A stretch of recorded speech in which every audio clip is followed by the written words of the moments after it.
الحمد لله وحده والصلاة والسلام على من لا نبي بعده أما بعد. قال الله عز وجل في كتابه المجيد: أعوذ بالله من الشيطان الرجيم. بسم الله الرحمن الرحيم. لو أنزلنا هذا القرآن على جبل لرأيته خاشعا متصدعا من خشية الله. صدق الله العظيم. جب سر میں ہوائے طاعت تھی، جب سر میں ہوائے طاعت تھی، سرسبز شجر امید نہ تھا. جب سر میں ہوائے طاعت تھی، سرسبز شجر امید نہ تھا. جب سب سبزیاں چلنے لگی، اس پیڑ نے پھلنا چھوڑ دیا. اللہ کی راہ اب بھی ہے کھلی، آثار و نشان سب قائم ہیں اللہ کے بندوں نے، لیکن اس راہ پر چلنا چھوڑ دیا. ڈگڈگ صحابہ کو چھوڑ دیا، مدلیس بدیس پھر مارا. قذاب اجل کا لوٹے ہیں، دن رات بجا کر رفتارا. کیا بریا بھینسا بیل شدر، کیا گولی پنجاسا بھارا، کیا گیہوں چاول موٹ مٹک، کیا آگ دھواں اور انگارا. سب ہاتھ بنا رہ جائے گا جب لاد چلے گا پنجارا. اسٹیج پر ہونا بفروز علماء کرام، معزز سامعین اعظام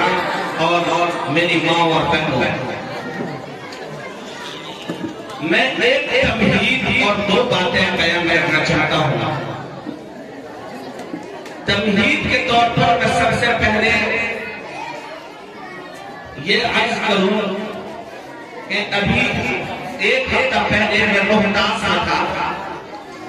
وہاں ایک پروگرام میں میں نے جمیلہ بازار کا ذکر کیا تقریباً 2 منٹ کا. جمیلہ بازار کی جو سب سے بڑی خصوصیت مجھے نظر آتی ہے اور جسے اپنانے کی ضرورت ہے، وہ ہے یونیٹی، اتحاد. مجھے بڑا مزہ آتا ہے، مجھے اندر سے گدگدی ہوتی رہتی ہے جب میں یہ دیکھتا ہوں کہ چھوٹی سی بستی ہے اور اس بستی میں اگر کوئی بھی پروگرام نہ ہو، ہمارے علماء کرام اس گاؤں کے ائمہ اعظام اپنی جگہ سے اپنے گاؤں آتے ہیں، اسٹیج شیئر کرتے ہیں، مدد کرتے ہیں، تعاون کرتے ہیں. ورنہ عموماً جو میں دیکھتا ہوں کہ ایک دوسرے کی ٹانگ پکڑ کر کھینچنے کا مزاج ہے، وہ آپ حضرات میں مجھے نہیں دیکھنے کو ملتا ہے. جب میں اس علاقے کے سب سے پرانے مفتی حضرت مولانا عبدالقیوم صاحب دامت برکاتہ کو دیکھتا ہوں تو میں اپنی ذات کی حد تک ان سے تواضع، انکساری اور جو چھوٹوں کو بڑا بنانے کا ہنر ہے یہ سیکھنے کو ملتا ہے. میں اس سے زیادہ آپ کو میں کیا کہوں کہ ایک ہی تو دل ہے، کتنی بار آپ جیتیں گے. آپ تمام حضرات کا مبارکباد کے مستحق ہیں. اللہ سے دعا ہے کہ اللہ آپ حضرات پر اسی طرح مہربانی فرماتا رہے اور آپ کو نظر بد سے بچائے جائے. پہلی بات مجھے عرض کرنی ہے اس تمہید کے بعد، وہ یہ کہ آپ اس بات کو نوٹ کر لیجئے کہ جس طرح نماز پڑھنا فرض ہے، روزہ رکھنا فرض ہے، اگر کوئی نماز نہیں پڑھتا ہے گنہگار ہوتا ہے، روزہ نہیں رکھتا ہے گنہگار ہوتا ہے. ایسے ہی اپنے بچوں کی دینی تعلیم و تربیت کا انتظام کرنا فرض ہے. اگر کوئی ماں باپ اپنے بچوں کی دینی تعلیم و تربیت کا انتظام نہیں کرتا ہے تو وہ ویسے ہی گنہگار ہوتا ہے جیسے نماز چھوڑنے والا گنہگار ہوتا ہے، روزہ نہ رکھنے والا گنہگار ہوتا ہے. بڑا بدقسمت ہے اور بہت اپنے آپ کو بدقسمت سمجھنا چاہیے ان لوگوں کو جن کو اللہ نے اولاد کی نعمت سے نوازا ہے اور وہ اپنی اولاد کو کم عمری میں جری کا کام سیکھنے کے لیے، لوم مشین چلانے کے لیے، کانٹی مشین چلانے کے لیے ممبئی میں اور بھیونڈی میں اور دلی میں اور لدھیانہ میں ڈال دیتے ہیں. وہ بچہ بڑا ہوتا ہے اور بڑا ہوتا ہے اور بڑا ہوتا ہے، شراب پینے لگتا ہے، جوا کھیلنے لگتا ہے، چور ہو جاتا ہے، اچمکا بن جاتا ہے، سودی کاروبار میں مبتلا ہو جاتا ہے، رشوت کھانے لگتا ہے. ذرا تصور کیجیے کہ میدان محشر قائم ہوگا، رب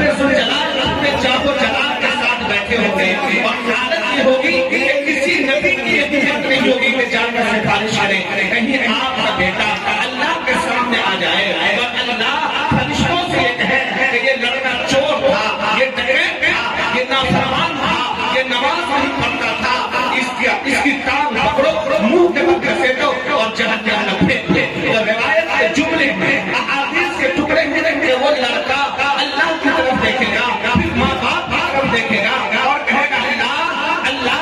اگر میں چور ہونے کی وجہ سے، نافرمان ہونے کی وجہ سے، ڈکیت ہونے کی وجہ سے، سود کھانے کی وجہ سے، زنا کرنے کی وجہ سے، شراب پینے کی وجہ سے جہنم میں جانے کا مستحق ہوں، تو اللہ مجھ سے پہلے میرے اس ماں باپ کو جہنم میں ڈال دے، کیونکہ انہوں نے مجھے پیسوں کی مشین تو بنایا، پیسے کمانے والی فیکٹری تو بنایا، لیکن آپ کی معرفت سے مجھے دور رکھا، مجھے آپ کے بارے میں نہیں بتلایا، آپ کی شریعت کے بارے میں نہیں بتلایا، رسول اللہ کے بارے میں نہیں بتلایا، تو اللہ اگر میں جہنم میں جانے کا مستحق ہوں تو اس کی وجہ میرے ماں باپ ہیں، مجھ سے پہلے میرے ماں باپ کو جہنم میں ڈالے گا۔ ایک لڑکا اپنے باپ کا مرڈر کر دیتا ہے، کیوں؟ صرف اس لیے کہ ایک باپ نے ایک بھائی کو زیادہ زمین دے دی، دوسرے بھائی کو کم زمین دی، تو جس بھائی کو کم زمین ملی ہے اس نے اپنے باپ کو قتل کر دیا۔ مجھے بتلاؤ چمیلا بازار کے لوگوں کو، کیا یہ غلطی صرف اس بچے کی ہے، اس بوڑھے ماں باپ کی غلطی نہیں ہے کہ جب بچہ چھوٹا تھا، جب اس کو سکھلایا جا سکتا تھا، تعلیم دی جا سکتی تھی، تربیت دی جا سکتی تھی، اس نے تربیت نہیں دی، تعلیم نہیں دی، نتیجہ یہ ہوا کہ جب وہ بچہ بڑا ہوا تو اس نے اپنے باپ کا مرڈر کر دیا۔ تو یہ غلطی صرف اس بچے کی ہے، ماں باپ کی غلطی نہیں ہے۔ ایک لڑکا ہے، وہ مٹھائی کا پیکٹ چھپائے ہوئے ہے، گھر میں گھستا ہے، 80 سال کا بوڑھا باپ 70 سال کی بوڑھی ماں ہے، اس سے چھپاتا ہوا وہ مٹھائی کا پیکٹ اپنی بیوی کے پاس گھر میں لے جاتا ہے، مٹھائی نکالتا ہے، بیوی کے منہ میں نوالا ڈالتا ہے، اور 80 سال کا بوڑھا باپ اور 70 سال کی بوڑھی ماں باہر بیٹھی ہوئی ہے، اور بیٹا کو توفیق نہیں ہوتی کہ ماں باپ سے پوچھ لے کہ ابو یا امی آپ مٹھائی کھائیں گے یا نہیں۔ تو کیا یہ غلطی صرف اس بچے کی ہے، اس ماں باپ کی غلطی نہیں ہے کہ جب بچہ چھوٹا تھا، جب اس کو پڑھایا جا سکتا تھا، سکھلایا جا سکتا تھا، تعلیم دی جا سکتی تھی، اس عمر میں اس کو پیسے کی مشین بنایا، اس عمر میں اس کو ممبئی بھیجا، دلی بھیجا، بھٹی بھیجا، جری کا کام سکھلایا تاکہ 10,000 12,000 روپیہ بھیجے اور میں یہاں پر عیش کروں۔ وہ بچے اپنی تعلیم سیکھنے کے زمانے میں جب کچھ نہیں سیکھا اور آج وہ کرمنل بن گیا ہے، آج وہ مجرم بن گیا ہے، آج وہ ماں باپ کا نافرمان بن گیا ہے، تو کیا یہ غلطی صرف اس بچے کی ہے، اس بوڑھے ماں باپ کی غلطی نہیں ہے کہ اس نے اس کی تربیت نہیں کی؟ آج ایک بیٹا اپنی بیوی پر ہاتھ مارتا ہے، مارتا ہے، بیوی روتی ہے، چیختی ہے، چلاتی ہے، اس کے گھر والے کمزور ہے، لڑکی کا میکا کمزور ہے، اس کی مدد کو کوئی آ نہیں رہا ہے، اس کا سسر حاجی صاحب ہے، 5 وقت کا نمازی ہے، تبلیغی جماعت میں بھی جاتا ہے، عالم بھی ہے، لیکن اس کی ہمت نہیں ہے کہ بیٹا کا کٹا پکڑے اور ہاتھ پکڑے اور کہے ہمارے گھر میں اللہ نے ایک مہمان بھیجا ہے، اللہ کی نعمت تمہارے گھر آئی ہے، تمہیں حق نہیں ہے کہ تم اس پر ظلم کرو۔ اگر یہ ہمت اس باپ کو نہیں ہے تو کیوں؟ اس لیے کہ بچہ جب سیکھنے کی عمر میں تھا تو باپ نے اس کو سکھایا نہیں، بچہ جب تعلیم حاصل کرنے کی عمر میں تھا تو باپ نے اس کو تعلیم نہیں سکھائی، بچہ جب تربیت کے مرحلے میں تھا تو باپ نے تربیت نہیں دی۔ آج آپ کے مولانا اعجاز صاحب اس مکتب باب الریان کے اسٹیج سے آپ کے بچے کو ویسی ہی تربیت دے رہے ہیں جس تربیت کے حق اور آپ متقاضی ہے۔ انشاءاللہ مکتب باب الریان کا ایک لڑکا جب وہ بڑا ہوگا، 20 سال کی عمر کو پہنچے گا، 25 سال کی عمر کو پہنچے گا، تو اللہ کی ذات اور بھروسہ ہے کہ وہ لڑکا جب بڑا ہوگا تو معاشرے کو ایک اہم تشکیل کا سبب بنے گا، ایک مؤثر تشکیل کا سبب بنے گا۔ وہ بچہ جب بڑا ہوگا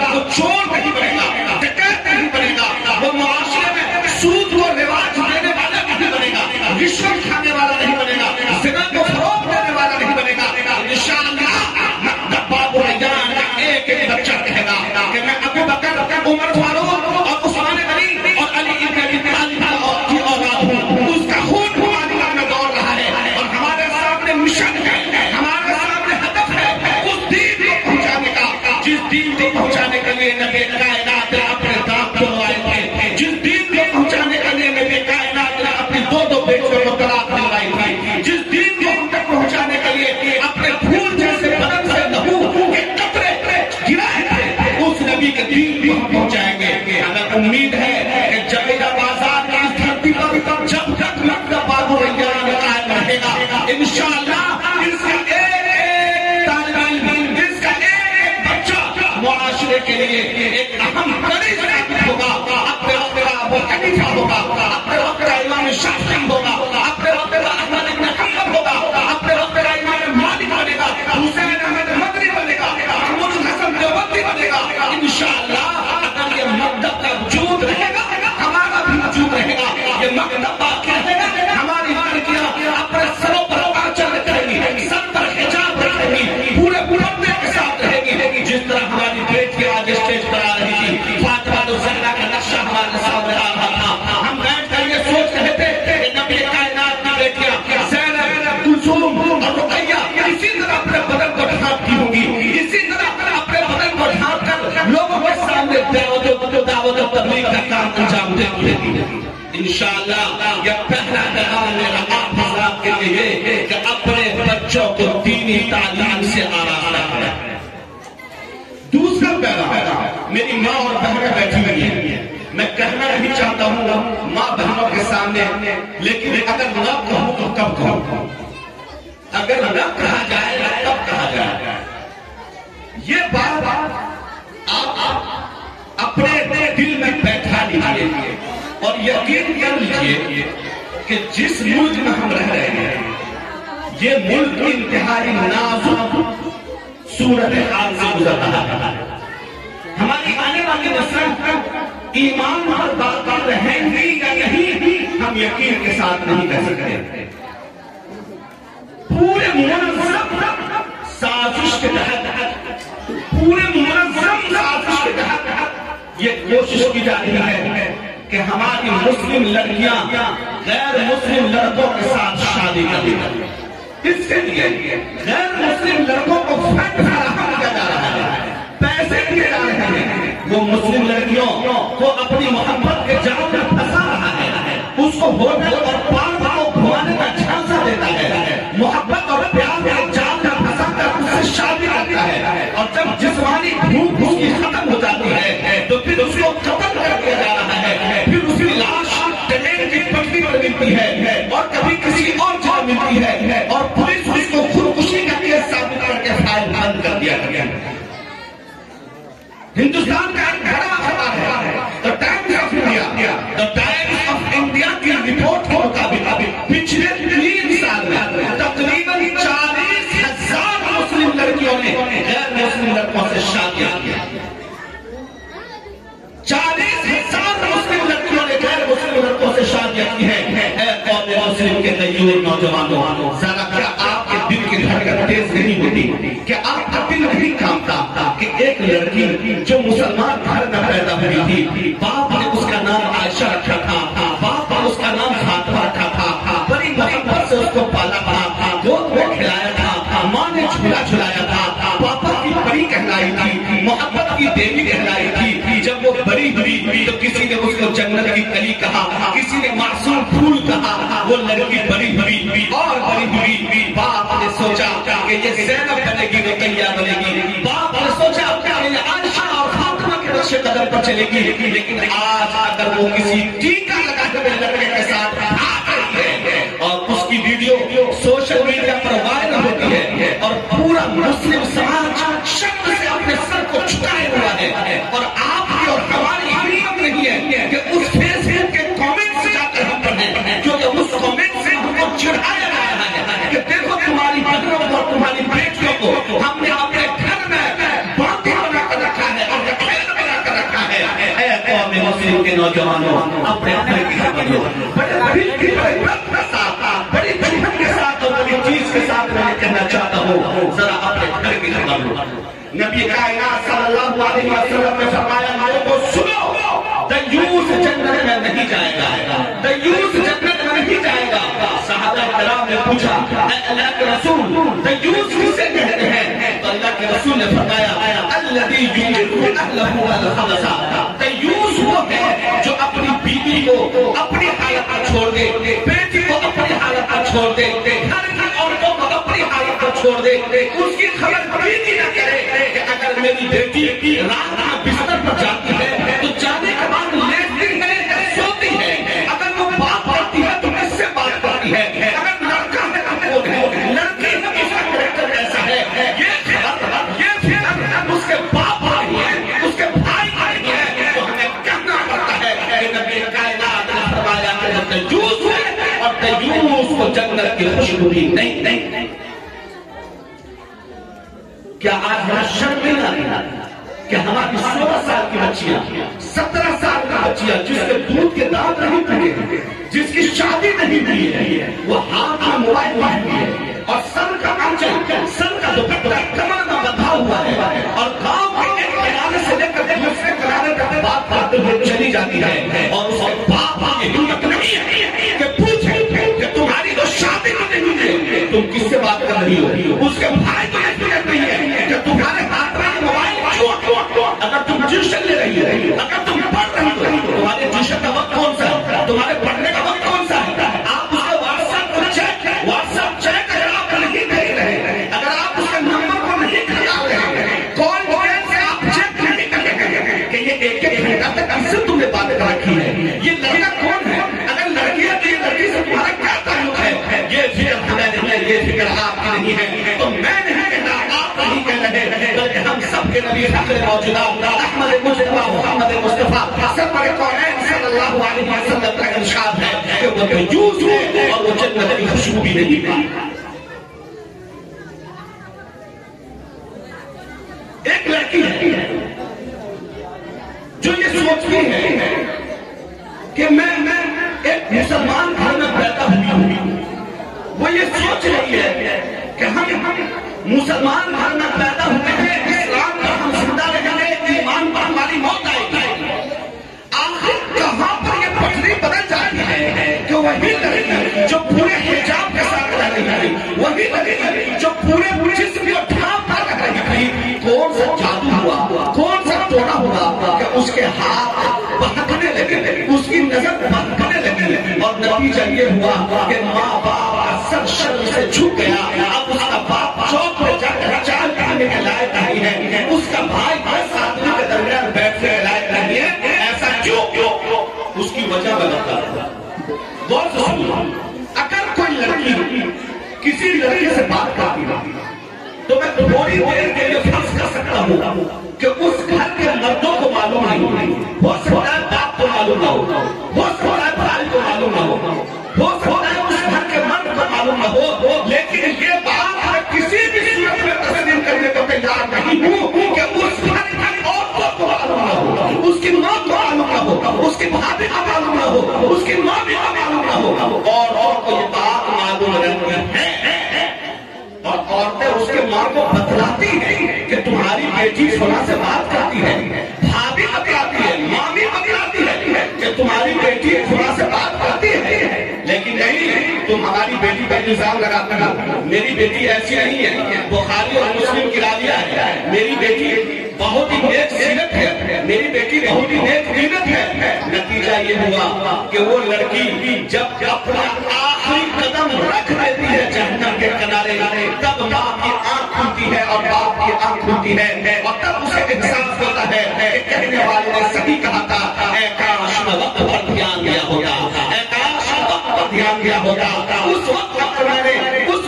میں نے وقت کا ادراک کر لیا ہوتا اور حالات کا ادراک کر لیا ہوتا تو شاید ہم اس شر ساری سے بچ جاتے۔ اس لیے میرا دوسرا پیغام یہ ہے کہ اپنے گھر کی لڑکیوں پر خصوصی توجہ دیجیے۔ کہنے والے کہتے ہیں کہ اگر لڑکیاں جوان ہو جائیں تو ماں باپ کے پاس 4 آنکھیں ہونی چاہیے، مکمل طور پر اس کی نگاہ تیز ہونی چاہیے۔ اگر آپ نے مجبوری میں اپنے بچیوں کو موبائل دینا ہے تو اس موبائل کی اگر نگرانی آپ نہیں کرتے اس موبائل کو توڑ دیجیے۔ ہماری بیٹی شادی رہے گی یہ گوارا ہے، لیکن ہماری بیٹی زنا جیسے کام میں ملوث ہوگی یہ گوارا نہیں۔ آج سے 20 سال پہلے 25 سال پہلے ہم جاہل تو تھے کیا اتنا زنا تھا؟ آج ہماری لڑکیاں اسکول اور کالج میں پڑھ رہی ہیں، یونیورسٹیاں کے دہلیز طے کر رہی ہیں، لیکن کیا زنا کو فروغ نہیں ملا؟ کیوں؟ اس لیے کہ ہم ترقی معکوس کر رہے ہیں، ہم الٹی ترقی کر رہے ہیں۔ اگر ہم سیدھی ترقی کرنا چاہتے ہیں تو ضرورت اس بات کی ہے کہ آپ اپنے بچیوں کو دینی تعلیم اور دینی تربیت کا پختہ انتظام کیجیے۔ یہ میری دو گفتگو تھی، امید ہے کہ اللہ رب العزت آپ کو اور آپ سے پہلے خود مجھے عمل کرنے کی توفیق عطا فرمائے گا۔ وما توفیقی الا باللہ، وآخر دعوانا ان الحمد للہ رب العالمین۔